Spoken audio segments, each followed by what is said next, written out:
What's up, everybody? Welcome to another thing with ClickGrab. All right, so if you remember from our last video, we talked a little bit about the Python rewrites and whatnot, which I think apparently was last week. I don't even keep track of time anymore. We got some cool stuff I want to share. So if you haven't checked out ClickGrab, highly recommend it if you are analyzing or reviewing any kind of fake CAPTCHA type websites, or if you want to analyze a website, there's some really awesome stuff in here. One of the biggest things when I did the Python rewrite is we added all the extractors in here. So you can actually kind of power through and see the pattern matching and how things look within the code here. So if you're curious and you want to dig in and see how this works, it's all there. If you look under models, there's a couple other bits in here as well. Just how we identify these sites and also extract the pertinent or interesting suspicious commands or weird behaviors of HTML that these sites have on them. A couple of interesting things I want to call out is every night this does run. There is a job that runs every night that builds the GitHub IO site here. So if you go to the mhaggis.github.io, ClickGrab, click the link at the top of the repo. You'll make it here, and this updates every night, like in UTC, but you can go in here and view the latest reports. So we have it broken down by month right here. You go back and look at all of them. Right now, because we're only gathering stuff from URLhaus, as far as like nightly, it's basically just, I'm just letting it hit all the same sites every night.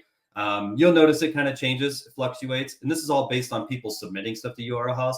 You'll notice the same couple domains over and over and over, which is totally fine.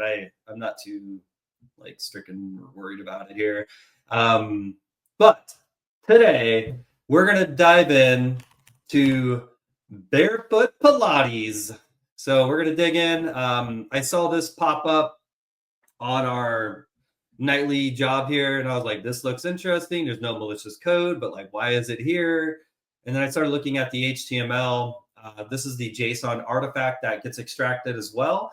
And then that's when I realized, outside of like potential CAPTCHA, I noticed there's these script tags and there's like this sketchy looking JS file.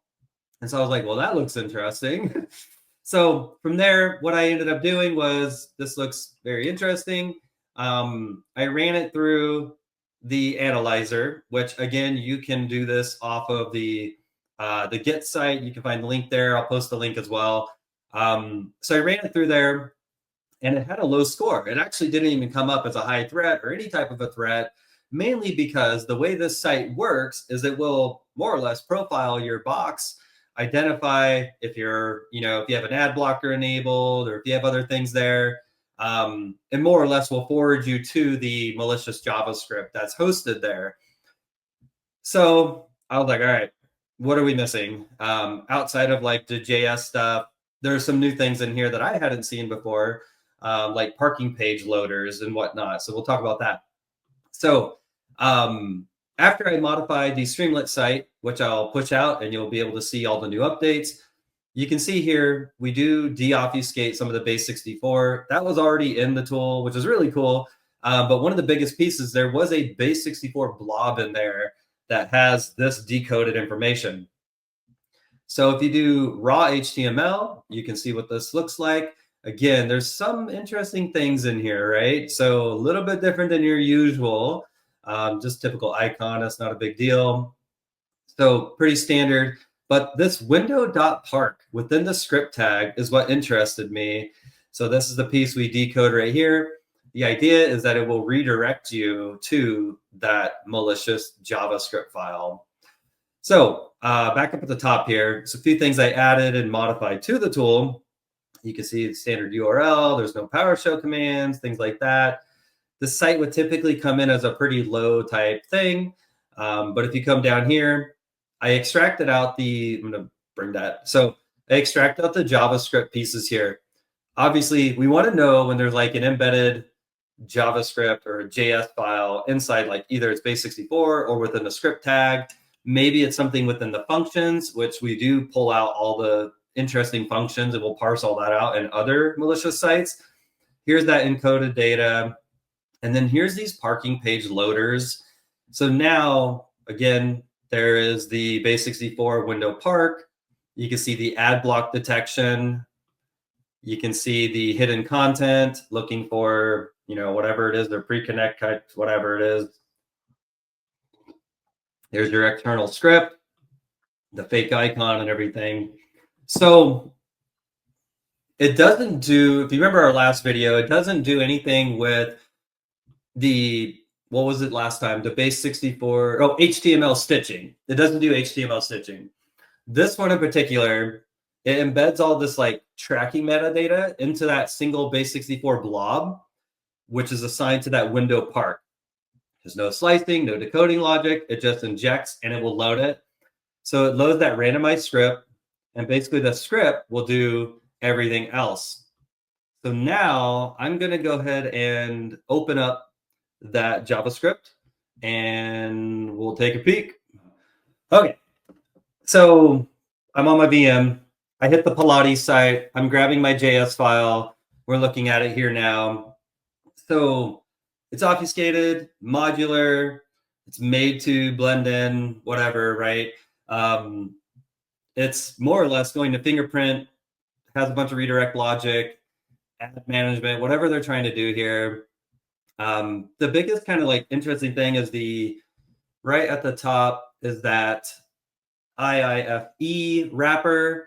This function is going to more or less, or it's a self-contained common in ad tech and malware. So this is very much something meant to hide those global variables and make it kind of annoying to reverse. Not going to sit here and reverse it because it's just a bunch of stuff. But yeah, it's kind of neat, right? Like it's just a lot of stuff. It does load up the Google AdSense in here. Let me see if I can find it. Yeah, it does eventually load up the Google AdSense, which is, I don't know, just typical stuff, right? They're just doing anything. It does have pixel tracking in here. So it's looking for Facebook, TikTok, Outbrain. It's all kind of in here. There's, looks like a mix. Sorry, I have like notes I'm going to go in through here too.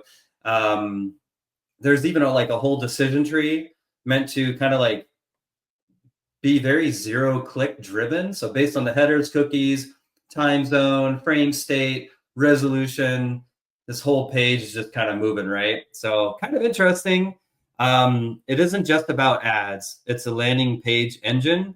It's meant to do some kind of monetization, potential cloak, redirect.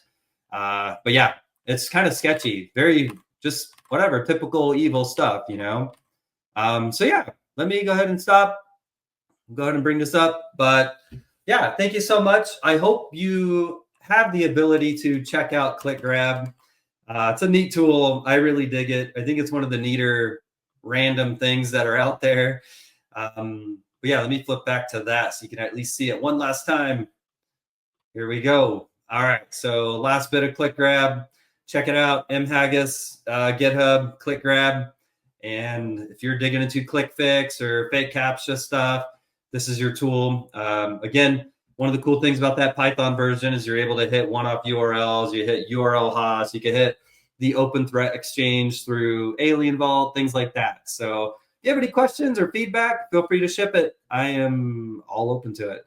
Thank you all. Have a great day.